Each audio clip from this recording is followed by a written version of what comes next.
जब आप बॉलिंग करवाते हो तो आप हमने दोनों हाथ को काम में क्यों लेते हो? क्योंकि अगर मैं सिर्फ एक हाथ से बॉलिंग कराऊंगा, जैसे देखना अगर मेरा एक हाथ मैंने बांध रखा है और अगर मैं एक हाथ से बॉलिंग कराऊंगा तो मैं इतना इस बॉल को इतना मोमेंटम नहीं दे पाऊंगा, क्योंकि मेरा बॉडी कंट्रोल और जो मेरा एंगुलर मोमेंटम है वो बैलेंस नहीं हो पाएगा। इसी एंगुलर मोमेंटम को और मेरी बॉडी कंट्रोल को बैलेंस करने के लिए जब भी कोई बॉलर दोनों हाथों से बॉलिंग कराता है, जैसे इस तरीके से अगर वो बॉलिंग कराएगा तो उसका पूरा बॉडी का जो कंट्रोल होता है वो परफेक्ट होता है और उसकी जो लैंडिंग होती है ग्राउंड के ऊपर वो भी बहुत स्टैटिक होती है।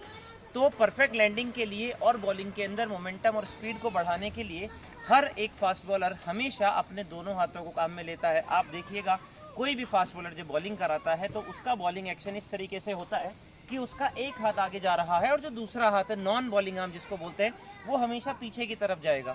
इससे पूरी बॉडी का कंट्रोल होगा। आप इसको ऐसे समझिए, जब आप भागते हैं, जब आप दौड़ते हैं तो कोई भी ऐसे पीके की जैसे नहीं दौड़ता है, वो हमेशा इस तरीके से दौड़ता है।